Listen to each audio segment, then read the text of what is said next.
मुझसे पहले इतने शायर आए और रात चले गए। कुछ गाने भर लौट गए, कुछ नगमे गाकर चले गए।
हमको तारीख अंधेरों के सिवा कुछ न। आदाब। सूबे पंजाब के शहर लुधियाना में एक जागीरदार के घर सरदारी बेगम के यहाँ 8 मार्च 1921 को एक बच्चा पैदा हुआ, जिसका उनकी वालिदा ने अब्दुल हई नाम रखा। अब्दुल हई की नज़रों में अल्लामा इकबाल की एक गज़ल गुजरी जो कि दाग देहलवी के लिए लिखी गई थी। उसका एक शेर कुछ यूँ था कि इस चमन में होंगे पैदा बुलबुले शिराज भी, इस चमन में होंगे पैदा बुलबुले शिराज भी, सैकड़ों साहिर भी होंगे साहिब एजाज भी। इसी शेर का साहिर लफ्ज़ अब्दुल हई को बहुत पसंद आया, तो फिर क्या शायर साहिर पैदा हुए। साहिर की 12 सौतेली माएँ थी और उनकी अपनी माँ सबसे छोटी थी, यानी जागीरदार चौधरी फजल की वो 13वीं बीवी थी। इस शादी को चौधरी साहब ने ज़माने से छुपा के रखा था, क्योंकि सरदारी बेगम पस्ता खानवादे से ताल्लुक़ रखती थी। शौहर के जुल्म सितम और कोई साथ न मिलने की वजह से उन्होंने शौहर से अलहदगी कर ली और साहिर का सारी तालीम और तरबियत अपने कांधों पर रखी। माँ की तकलीफें साहिर की नज़रों के सामने। उम्र में कारोबारी प्रीतम सिंह से शादी हो गई। उसी साल गौना भी हो गया और वो अमृत कौर से अमृता प्रीतम हो गई। खुदा साहिर ने ज़िंदगी चलाने के लिए बहुत सी छोटी मोटी नौकरियां करना शुरू कर। सन 1943 में साहिर लाहौर तशरीफ़ ले आए और वहीं रहकर उनका शायरी का पहला मजमुआ तलखियाँ शाया हुआ। तलखियाँ शाया होने के बाद शायर साहिर मशहूर होने लगे। दूसरी तरफ अमृता को भी कविताएं लिखने का शौक़ पैदा हुआ और 16 साल की उम्र में उनकी पहली किताब अमृत लहरें वो शाया हुई और अमृता अपना सारा वक्त लिखने में बिता दिया। बात 1944 की है, जब दिल्ली और लाहौर के बीच प्रीतनगर में एक मुशायरा मुनक़्क़िद हुआ। ये वही मुशायरा था जहां अमृता और साहिर की पहली मुलाकात। असरार हो गए जिनसे उल्फत का तलबगार हूँ मैं। इश्क ही इश्क है दुनिया मेरी, फितने अक्ल से बेजार हूँ मैं। मुअज़्ज़िज़ हाज़रीन, मुअज़्ज़िज़ सामईन, ख़वातीनो हज़रात, यहाँ पे आए तमाम लोग, मैं आप सभी लोगों का असरारुल हक़, जिसे दुनिया मजाज लखनवी के नाम से जानती है, मैं आप सभी लोगों का दिल की गहराई से खैर मक़दम करता हूँ, इस्तक़बाल करता हूँ। हम कलाम अदबी तंजीम की जानिब से प्रीत नगर में आज का ये शानदार, खूबसूरत, अज़ीमुश्शान और तारीख़ी मुशायरा मुनक़्क़िद होने जा रहा है।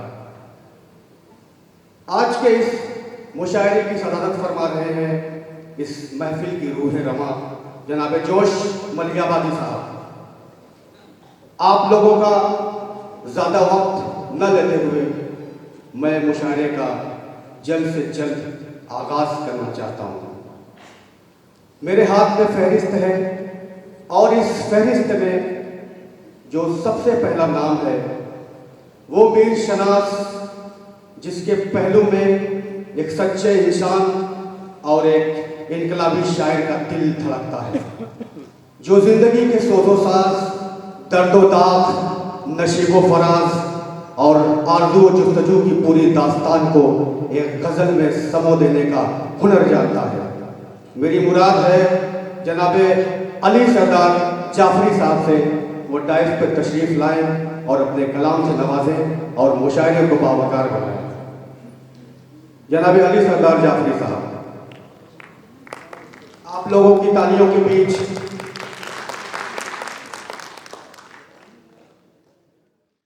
अज़ीज़ान मुशायरा और ख़वातीनो हज़रात,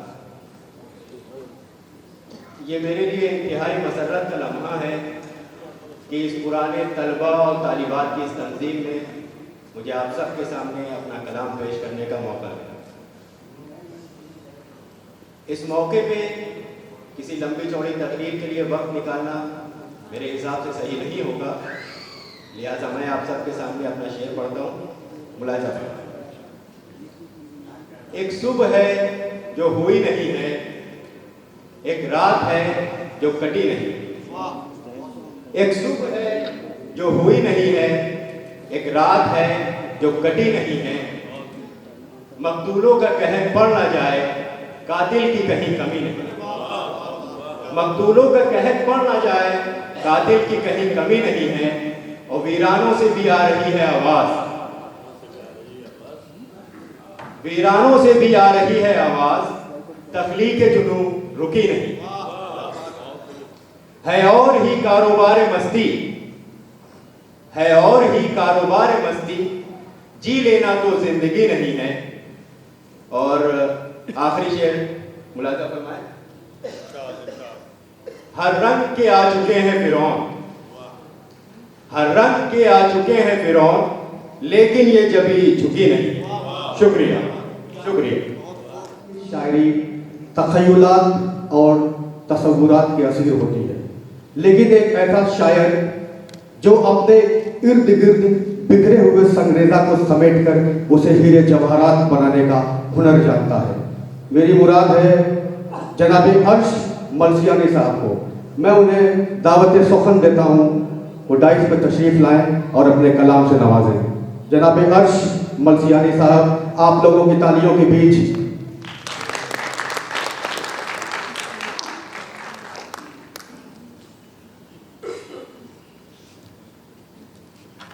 सामईन व हज़रात, आदाब। गज़ल के चंद अशार आपकी खिदमत में पेश कर रहे हैं, मुलाजा फरमाएं। आग ही आग है गुलशन ये कोई क्या जाने, आग ही आग है गुलशन ये कोई क्या जाने, किसने फूका है नशे मनिए कोई क्या जाने, आग ही आग है गुलशन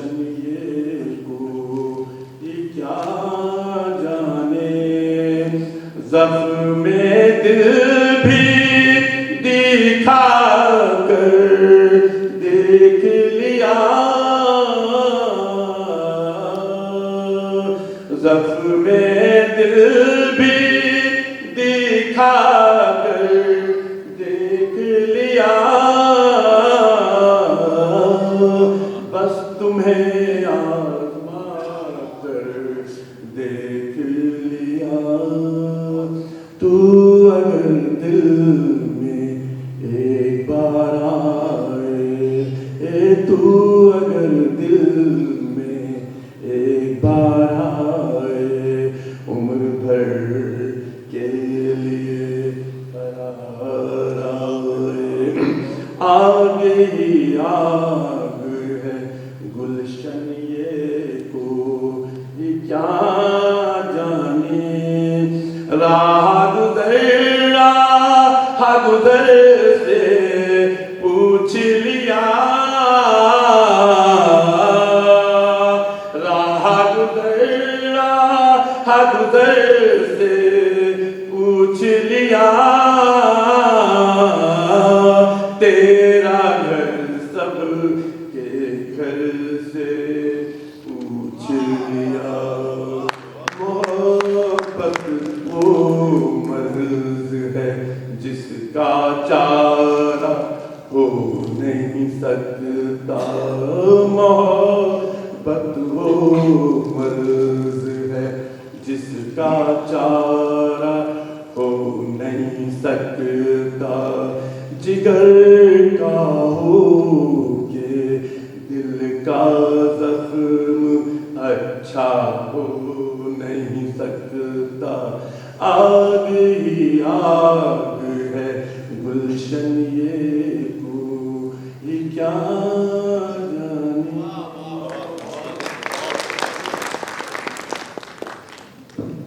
बहुत ही खूबसूरत आवाज़ से महसूस कर रहे थे मुशायरे को। अब मैं मुशायरे का सिलसिला या काफिला आगे बढ़ाते हुए गज़ल गालिब की गलियों से गुजरती हुई, मीर की जुल्फों से खेलती हुई, दाग देहलवी के लबो रुखसार को चूमती हुई जब अपने अहद में पहुंचती है तो जानिसार अख्तर की आगोश में समा जाती है। मैं जनाब जानिसार अख्तर को उन्हीं के एक शेर से दावत सुखन देता हूँ। दूर न भागा करो हमसे गज़ालों की तरह, हमने चाहा है तुम्हें चाहने वालों की तरह, अब इससे ज्यादा और मैं क्या नरमी बरतूं, दिल के जख्मों को छुआ है तेरे गालों की तरह। जनाबे जानिसार अख्तर साहब, मैं उन्हें इस माइक की जिन्नत बनाना चाहता हूँ, वो तशरीफ लाएं। आदाब। मैं जानिसार अख्तर अपनी गज़ल के चंद आशार आपकी खिदमत में पेश करता हूँ, मुलाहिज़ा फरमाएं। आहट सी कोई आए तो लगता है कि तुम हो, आहट सी कोई आए तो लगता है कि तुम हो, साया कोई लहराए तो लगता है कि तुम हो, जब शाख कोई हाथ लगाते ही चमन में, जब शाख कोई हाथ लगाते ही चमन में, शर्माए लचक जाए तो लगता है कि तुम हो, संदल से महकती हुई पुरकैफ हवा का, संदल से महकती हुई पुरकैफ हवा का, झोंका कोई टकराए तो लगता है कि तुम हो, ओढ़े हुए तारों की चमकती हुई चादर, ओढ़े हुए तारों की चमकती हुई चादर, नदी कोई बल खाए तो लगता है कि तुम हो, जब रात गए कोई किरण मेरे बराबर, जब रात गए कोई किरण मेरे बराबर, चुपचाप सी सो जाए तो लगता है कि तुम हो। शुक्रिया। ये थे जनाब जानिसार अख्तर साहब। रोमानी इश्क की अगर कोई जिस्मानी शक्ल होती तो यकीनन वो अमृता प्रीतम होगी। पंजाबी अदब की 1000 साल तारीख की बेहद रोमानी शख्सियत, जिन्होंने अपने जोश, लगन, जज्बे और जिद से एक नया मकाम हासिल किया, जिनके लिखे हुए अल्फाज किताबों में बंद गुनगुनाहट की तरह है, तो दूसरी तरफ खुद उनकी जिंदगी एक खुली किताब की तरह है। गर्दिश अय्याम में भी न जिनके जज्बे थमे, न कदम रुके और न कलम। मेरी मुराद है मोहतरमा अमृता प्रीतम साहिबा से। मैं उन्हें इस माइक की ज़ीनत बनाना चाहता हूँ। तेरे माथे पे ये आंचल बहुत ही खूब है, लेकिन तो इस आंचल से एक परचम बना लेती तो अच्छा था। मोहतरमा अमृता प्रीतम साहिबा। ये सभी ख़वातीन और हज़रात का मैं अमृता प्रीतम तहे दिल से इस्तकबाल करती हूँ, इस ख्वाहिश और उम्मीद के साथ कि मेरी ये ताज़ा नज़्म आपके दिलो दिमाग में हमेशा हमेशा के लिए चस्पा हो जाएगी। मेरा शहर एक लंबी बहस की तरह है, सड़कें बेतुकी दलीलों सी और गलियां इस तरह जैसे एक बात को कोई इधर घसीटता कोई उधर। हर मकान एक मुट्ठी सा भिजा हुआ, हर मकान एक मुट्ठी सा भिजा हुआ। दीवारें किचकिचाती सी, दीवारें किचकिचाती सी, और नालियां जो मुंह से झाग बहता हो। ये बहस जाने सूरत से शुरू हुई थी, ये बहस जाने सूरत से शुरू हुई थी, जो उसे देखकर ये और गर्मा थी।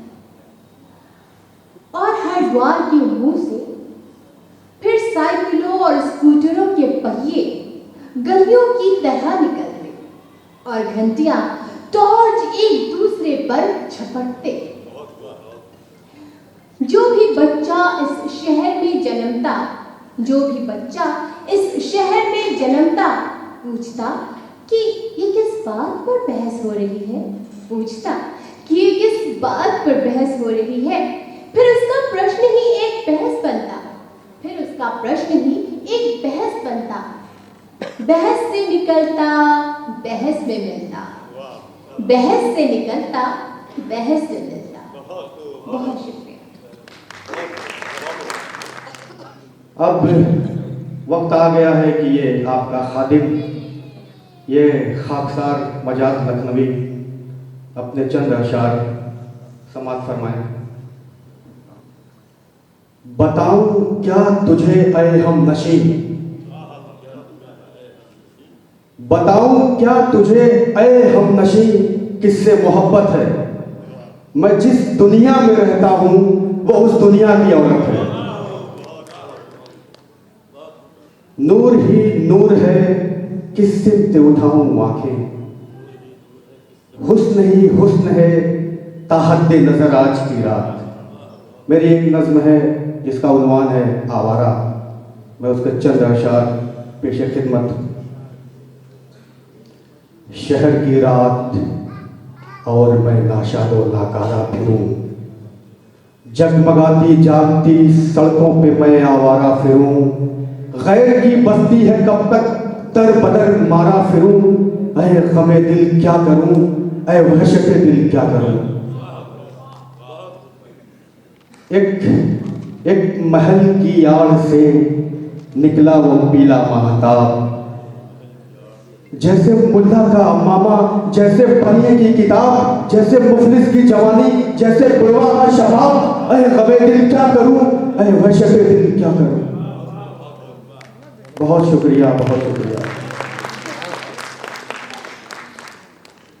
अब मैं मुशायरे का कारवां आगे बढ़ाते हुए एक ऐसा शायर हमारे बीच मौजूद है जिसके इतने पहलू हैं कि अगर हर पहलू पे बात की जाए तो एक तवील वक्त दरकार है। उसकी आंखों में आंसू की एक बूंद भी है और समंदर बर्बाद कर देने वाला तूफान भी। उसकी निगाहों में दरख्तों से टूटकर गिरता हुआ खुश्क सूखा पत्ता भी है और हरे भरे रंगों से महकता हुआ गुलजार भी, गुलिस्ता भी। वो कभी समंदर से ऊंची उठती हुई लहरों से टकराता है, तो कभी चांद तारों को अपना निशाना बनाता है, तो कभी जुगनुओं और ज़र्रों की तरफदारी करता है। जब ऐसी मोतबर शख्सियत हमारे बीच मौजूद है, तो अल्लामा इकबाल की ज़बान में कहना पड़ेगा कि हजारों साल नरगिस अपनी बिंदूरी पे रोती है, बड़ी मुश्किल से होता है चमन में दीदावर पैदा। मेरी मुराद है जनाब साहिर लुधियानवी साहब से वो माइक पे तशरीफ लाएं और अपने कलाम से नवाजें और मुशायरे को बावकार बनाएं। जनाब साहिर लुधियानवी साहब। हाज़रीन आदाब, हम कलाम अदबी तंजीम की जानिब से मैं साहिर लुधियानवी तमाम हजरात का खैर मकदम करता हूँ। नाजरीन, सरज़मीन हिंदुस्तान में जब भी मज़हब पर जिक्र होता है तो मेरे दिल में एक ख्याल आता है।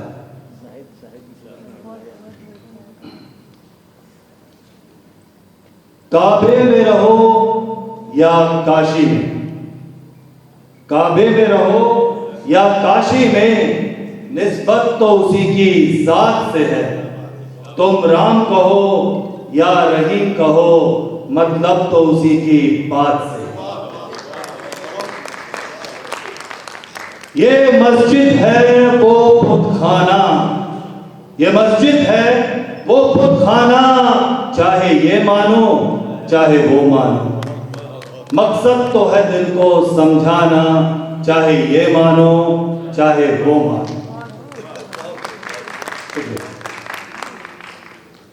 ये शेखो ब्राह्मण के झगड़े, ये शेखो ब्राह्मण के झगड़े सब नासमझी की बातें हैं। हमने तो बस इतना है जाना, चाहे ये मानो चाहे वो मानो। गर जज्बे मोहब्बत सादिक हो, गर जज्बे मोहब्बत सादिक हो, हर दर पे मुरादें मिलती हैं। हर घर है उसी का काशाना, चाहे ये मानो चाहे वो मानो।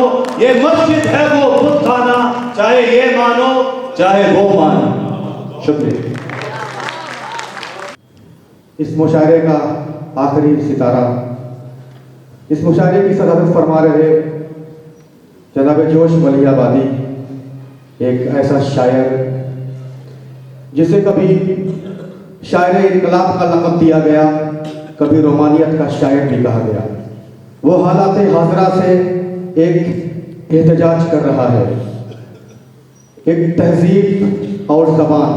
अगर तहजीब और ज़बान की एक मुजस्सम शक्ल देखनी है तो जनाब जोश मलियाबादी साहब को अपनी यादों में शामिल कर लीजिए। मैं बहुत ही मुअद्दबाना गुजारिश कर रहा हूँ जनाब जोश मलियाबादी साहब से, वो यहाँ आने की जहमत फरमाएं और मुशायरे को महसूस करें। जनाब जोश मलियाबादी साहब। बहुत बहुत शुक्रिया आपका। आदाब, मुलाहिजा फरमाएं। कश्तिए मैं को हुक्मे रवानी भी भेज दो, कश्तिए मैं को हुक्मे रवानी भी भेज दो। जब आग भेज दी है तो पानी भी भेज दो। दिल की चोटों ने कभी चैन से रहने न दिया, दिल की चोटों ने कभी चैन से रहने न दिया। जब चली सर्द हवा मैंने तुझे याद किया। इसका रोना नहीं, इसका रोना नहीं, क्यों तुमने किया दिल बर्बाद। इसका गम है कि बहुत देर से बर्बाद किया। किसी का अहदे जवानी में पारसा होना, किसी का अहदे जवानी में पारसा होना, कसम खुदा की ये तौहीन है जवानी की। बेहोशियों ने और खबरदार कर दिया, बेहोशियों ने और खबरदार कर दिया, सोई जो अक्ल रूह ने बेदार कर दिया। कदम इंसान का राहे गहर में थर्रा ही जाता है, कदम इंसान का राहे गहर में थर्रा ही जाता है, चले कितना भी कोई बच के ठोकर खा ही जाता है। बहुत बहुत शुक्रिया। आज का ये मुशायरा यहीं पे खत्म हुआ। आपने अपना कीमती वक्त हमें दिया, हम इसके लिए बहुत शुक्रगुजार हैं। इंशाअल्लाह फिर कभी किसी मुशायरे में मुलाकात होगी। शब्बा खैर, खुदा हाफिज।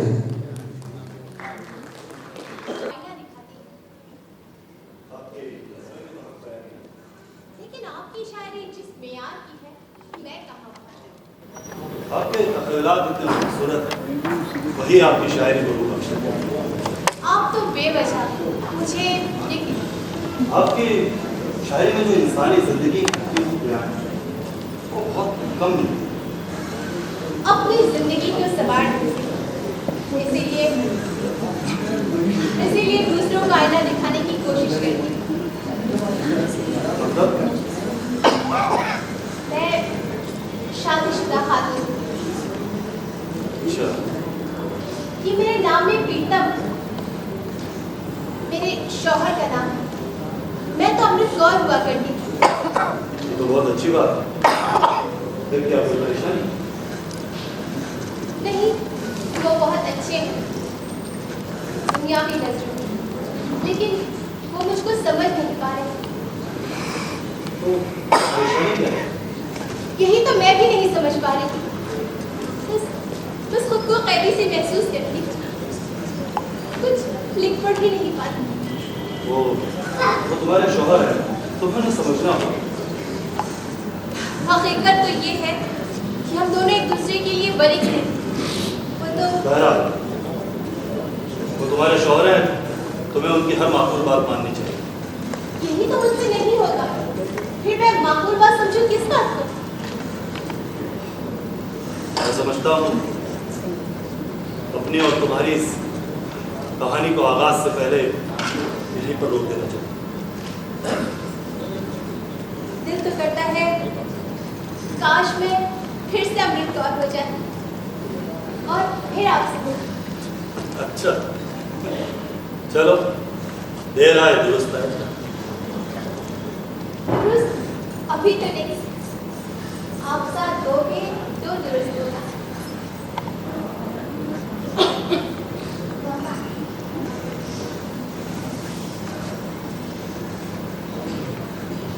ये हमारी पहली मुलाकात किया।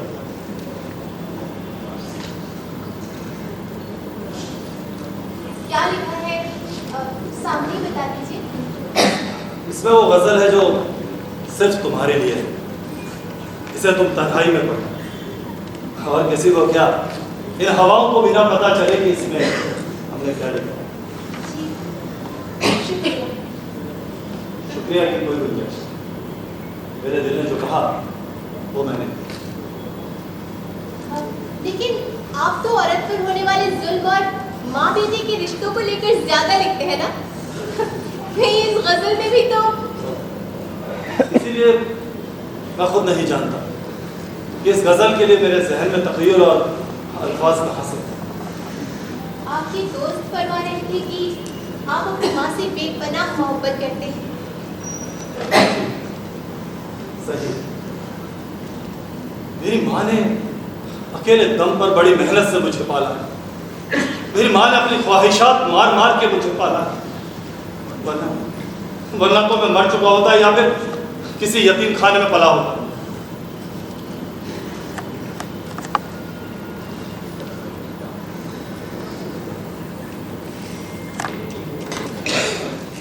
बस आपसे किया हुआ वादा पूरा करने आता हूं। हाँ, फिर से अजनबी बन जाने का मन करता है और फिर से अपनी मर्जी से अपनी जिंदगी की एक नई शुरुआत करें। ये नहीं जो किस्मत में है उसे हंसकर निभाओ या परवरदिगार की यही मर्जी। अगर खुदा की मर्जी यही होती तो आपसे यूं मुलाकात ना हो सकती। वो तो इत्तेफाक और इस इत्तेफाक में खुदा की मर्जी शामिल है और इसका बदला। तुम कहना चाहती हो कि हम खुदा की नाफरमानी कर रहे हैं? सामने से तो यही दिख रहा है। अमृता समझा करो, लोग क्या कहेंगे? और फिर ये समाज जिसका हम हिस्सा है। समाज हमसे है, हम समाज से नहीं। और समाज की फिक्र छोड़कर सिर्फ हमारी फिक्र कीजिए जनाब। तुम भी ना। अच्छा साहब, आपकी बातें आपके दिल में हमारे लिए कुछ मतलब। अमृता, तुम्हारे लिए मेरे दिल में बहुत जज्बात हैं जो, लेकिन मैं उन्हें अल्फाज में बयान नहीं कर सकता। अच्छा, एक वादा करती कि रोज नहीं एक दिन बीच उनसे मिलते रहे। कर तो रहा हूं अपना वादा पूरा। आपके चेहरे की तो एक एक हफ्ता ज़ियारत नहीं हुई। अमृता, मैं इस लायक नहीं हूं। मैं बहुत बदसूरत हूं। मेरे चेहरे की ज़ियारत ना करके मेरे जज्बात समझा करें। उफ, आप कैसे हैं ये हमें बताने की जरूरत नहीं है। बस मिलने का वादा करें। वादा तो नहीं कर सकता, लेकिन कोशिश जरूर करूंगा। और फिर प्रीतम सिंह जी को बुरा लग गया तो? वो मुझे कुछ नहीं कहेंगे। क्या ये ठीक रहेगा?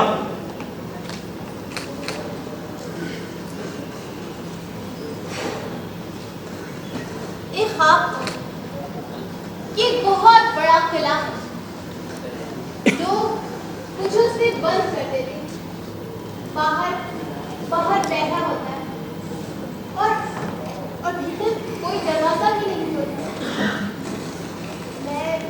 मैं अपनी उंगलियों से सारा किला टटोलती रहती हूँ, लेकिन पत्थर की दीवारों का कोई हिस्सा भी नहीं पिघलता। सारा किला टटोल कर जब कोई दरवाजा नहीं मिलता तो मैं अपनी सारी ताकत लगाकर उठने की कोशिश करने लगती हूँ। मेरी बाजुओं का इतना जोर लगता है कि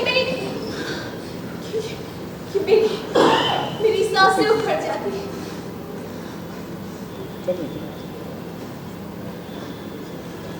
आपको देखकर लगता है कि अब मुझे किले से बाहर निकलने का रास्ता मिल गया।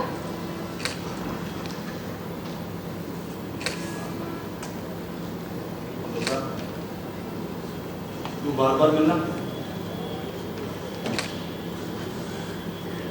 अच्छा,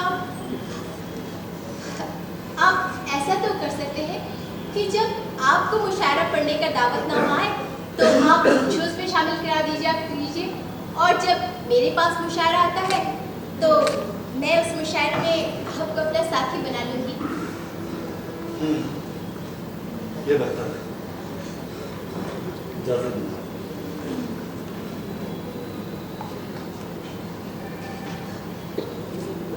शब खैर। शब खैर।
साहब, अब हमारा सब कुछ खत्म हो गया।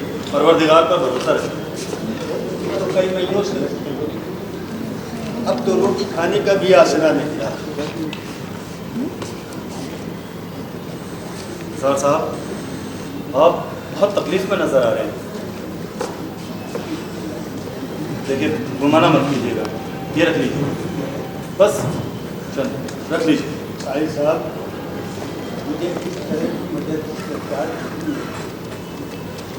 रोटी तो जैसे तैसे मिल ही जाती है खाने, जो परवरदिगार ने वादा जो किया, हाँ, हो सके तो कोई काम बना। आप तो फिल्मी दुनिया की बुनियादी ईंट हैं। लोग आपको कैसे भूल गए?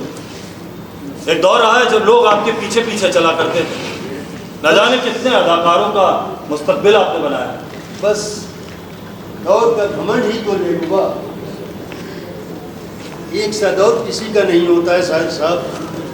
इंसान को कभी भी घमंड न करके आगे आने वाले मुस्तकबिल के बारे में जरूर सोचना चाहिए।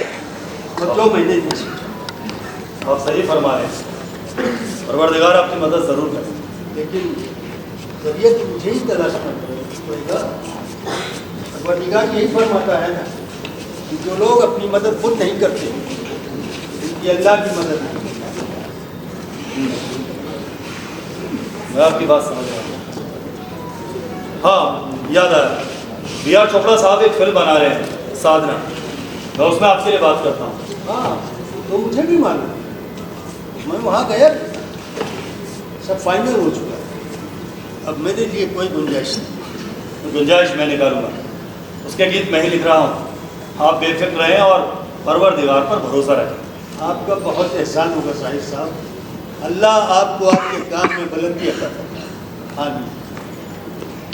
शुक्रिया, शुक्रिया। आप शुक्रिया किस बात का अदा कर रहे हैं?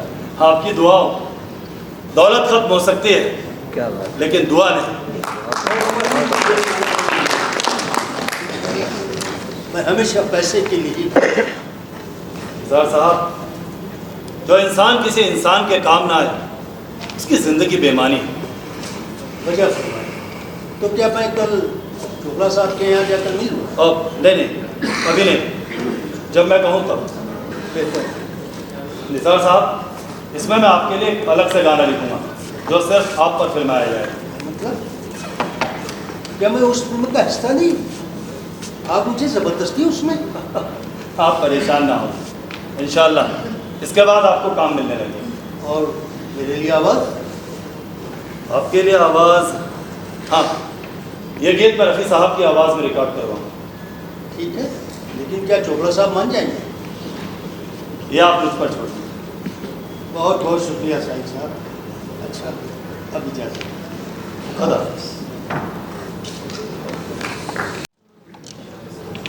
कोई नई कविता लिखी? कभी कभी कलम खामोश हो जाता है बोस। मैं इसे कहती हूँ कुछ तो लिख, मगर वही टकटकी बांधे मेरी तरफ देखता रहता है।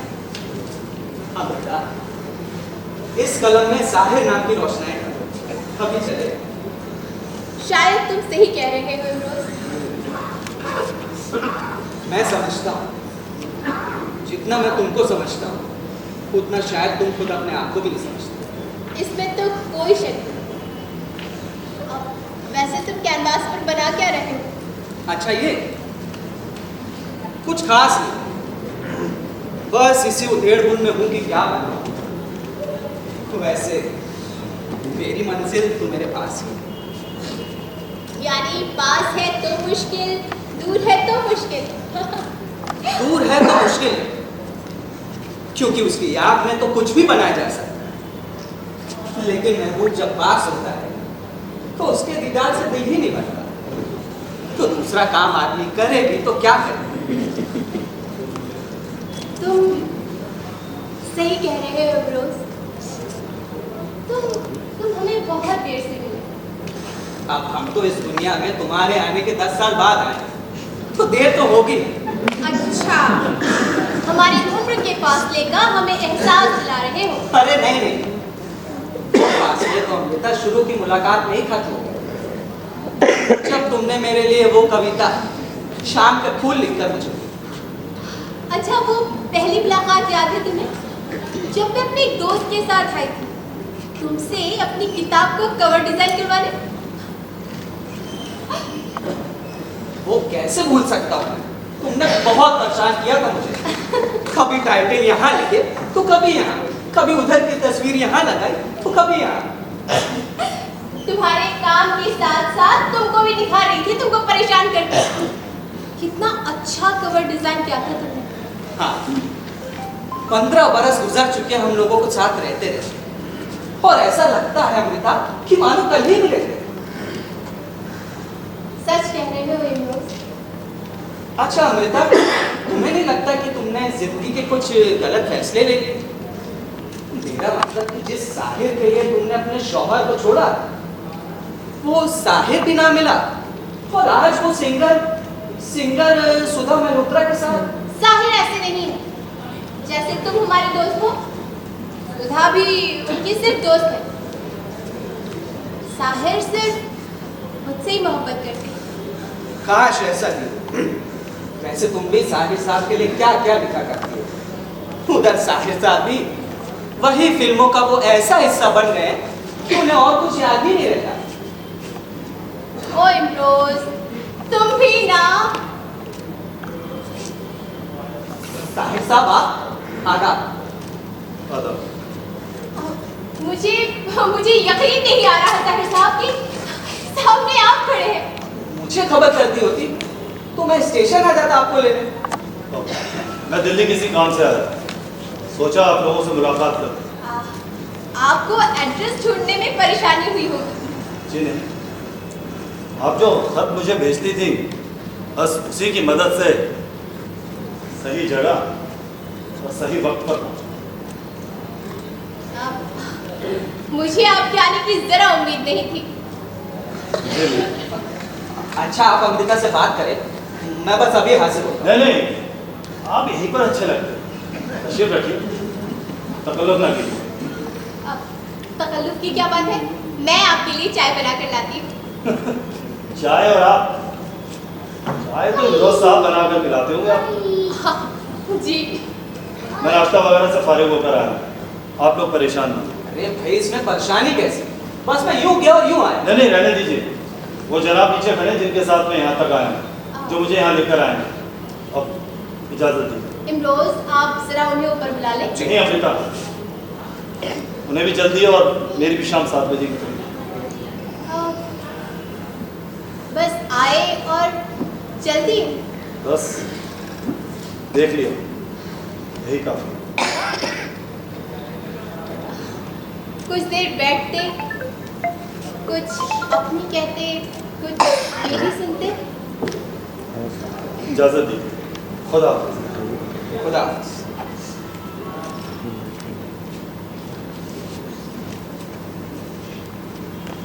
अब आप तशरीफ रखिए, मैं चला जाऊँ।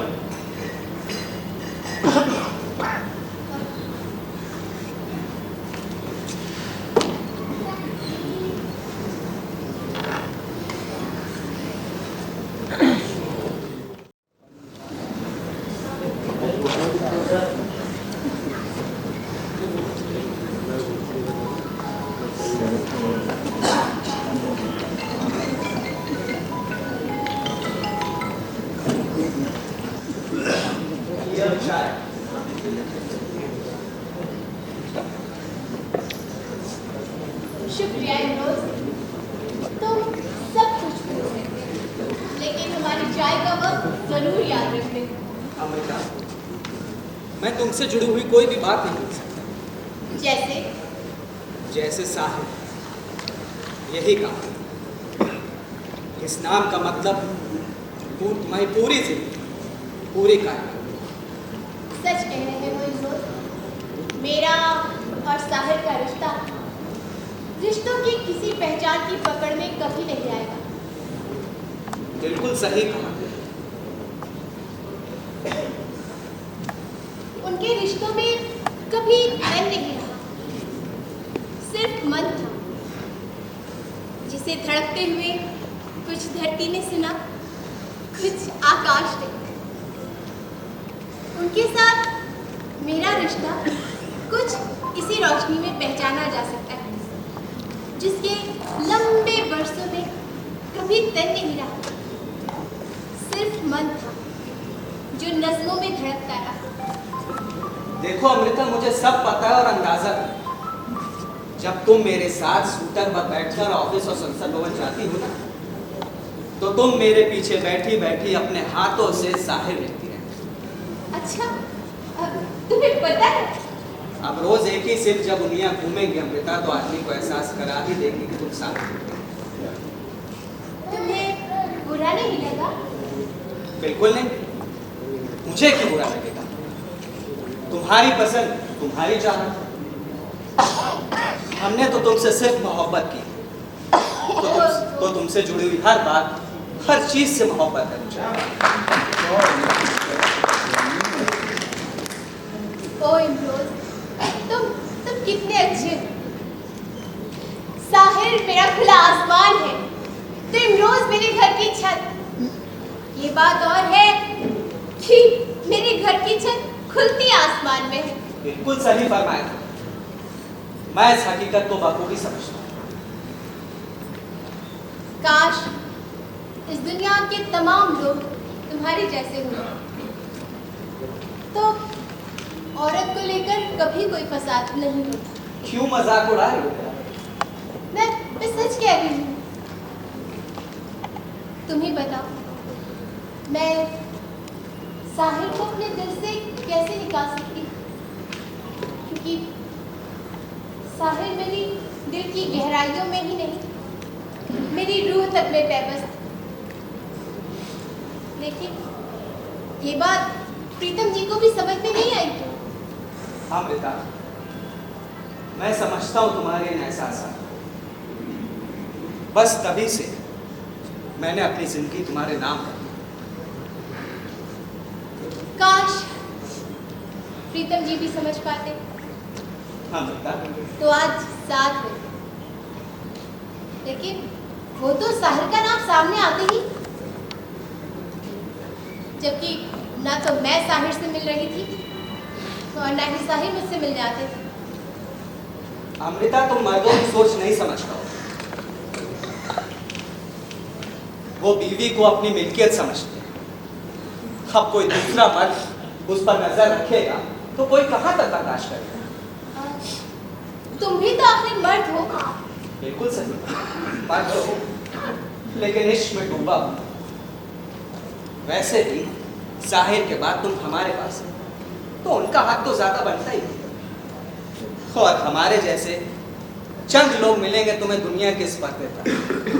अच्छा, हाँ, क्योंकि मैं अपना वजूद तुम्हारे वजूद में समा चुका हूं।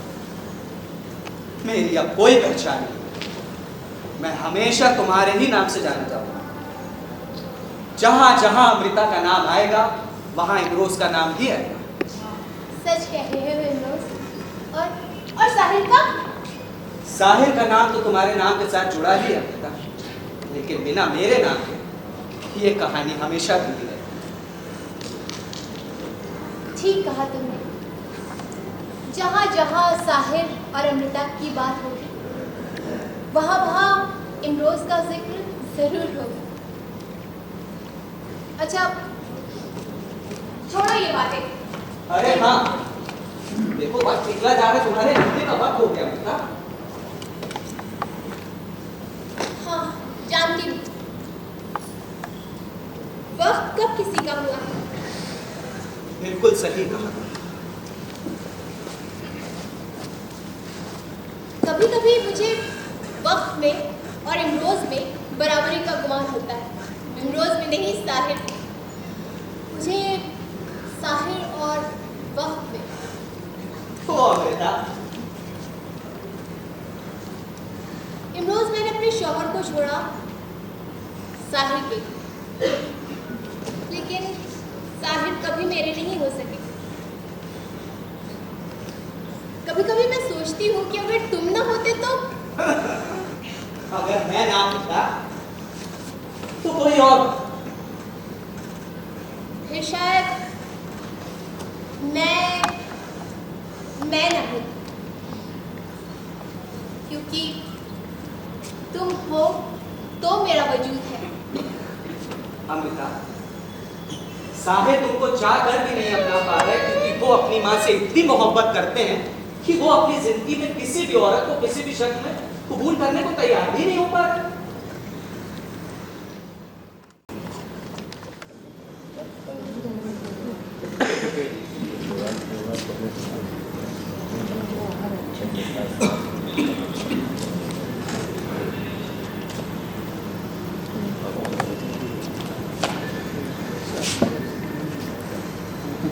लगता है आपको सर्दी लग गई। कुछ जकड़ से गए हैं आप? हाँ, परसों एक पार्टी में गया था। बात हुई और ठंड भी बहुत थी। क्या कुछ गर्म कपड़े नहीं पहने थे आपको? नहीं, सोचा था जल्दी लौट आऊंगा, लेकिन आने में देर हो गई। आप अपना ख्याल तो रखते नहीं। अब जितना ख्याल रख सकता हूँ उतना तो रखता ही हूँ। तुम चाय लो।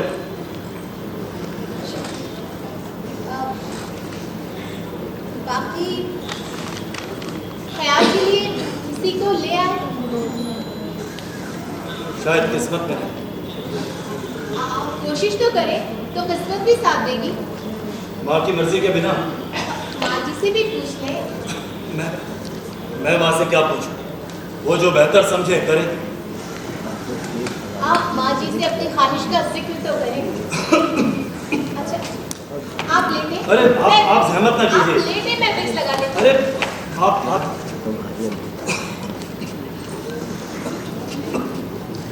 अरे आप जिद करते हैं। आप लेट जाइए, मैं विक्स लगा देती हूँ।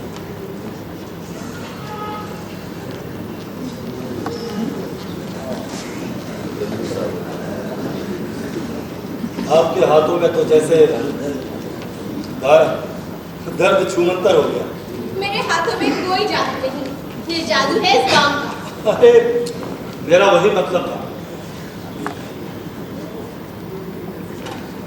आपका साथ अच्छा लग रहा है।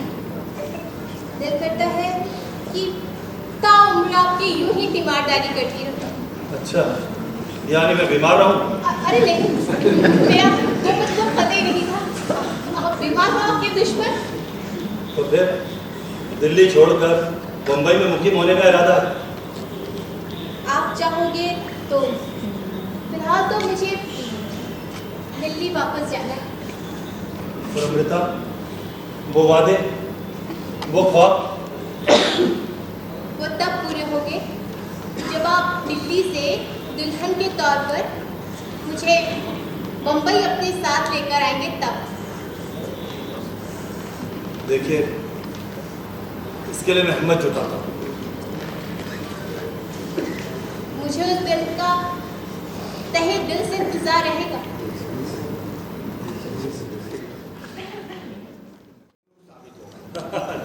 इसमें कोई शक नहीं, जरूर।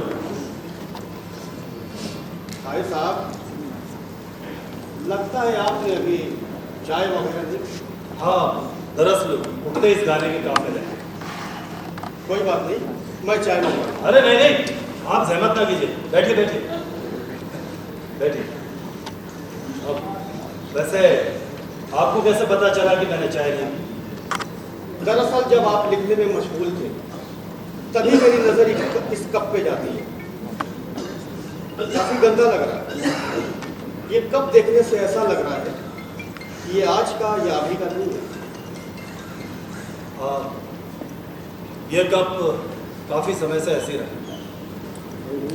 कोई बात नहीं, मैं इसे धो दूंगा। अरे नहीं नहीं, रहने दीजिए। ये खुला नहीं। भाई साहब, खैरियत? कोई खास बात? अगर एतराज ना हो तो बताने की जहमत फरमाए। इस कप में अमृता ने चाय पी जब वो आखिरी बार यहाँ आई। बस पता नहीं क्यों इसे धोने का मन नहीं करता। ओहो, तो ये बात। तो साहिब साहब, जरा ये भी बता दीजिए कि ये कब तक ऐसे ही रहेगा? कि जब तक अमृता आकर दूसरे कप में चाय नहीं पी लेती। बैठिए। तो साहिब साहब आप एक काम करिए, अमृता को यही बुला लीजिए, फिर आप और अमृता दोनों रोज कप में चाय पिया करेंगे। तो फिर इतने कप कहाँ रखता फिरूंगा, उसे आप दिल्ली में ही रहने दीजिए। दिल्ली में इमरोज के साथ खुश हूँ। इमरोज साहब, आप अमृता से पूछ कर तो देखें। मैं नहीं पूछ सकता, शायद मेरी जिंदगी में शरीके हयात का सुख नहीं। साहिर साहब, आपकी बहुत सारी मुरीद है, फिर ये अमृता ही क्यों? मेरे लिए अमृता ही काफी। जब अमृता के लिए तो फिर किसी और के बारे में मैं सोच भी नहीं सकता। साहिर साहब, मैं कुछ नहीं जानता, आप कहिए तो मैं अभी आपकी वालिदा से जाके बात करूँ। जयदेव साहब, मैं अपनी वालिदा की मोहब्बत किसी और के साथ नहीं बांटना चाहता। साहिर साहब, आप बात क्यों नहीं समझते? दोनों की फराइज अलग अलग होते हैं। पता नहीं क्यों मैं खुद ही अपनी वालिदा की मोहब्बत किसी और के साथ बांटने का तरफदार नहीं। साहिर साहब, आप भी। अरे छोड़िए ना इन बातों, आप बैठिए बैठिए। बैठिए आप। हाँ, मैं आपको गाने के बोल सुना। जी सुनाइए। अभी न जाओ छोड़कर कि दिल अभी भरा नहीं, अभी न जाओ छोड़कर कि दिल अभी भरा नहीं, अभी अभी तो आए हो बाहर में छाए हो, जान निकलने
जिंदगी जीने का एक पल भी अपने लिए तसव्वुर नहीं कर सकते।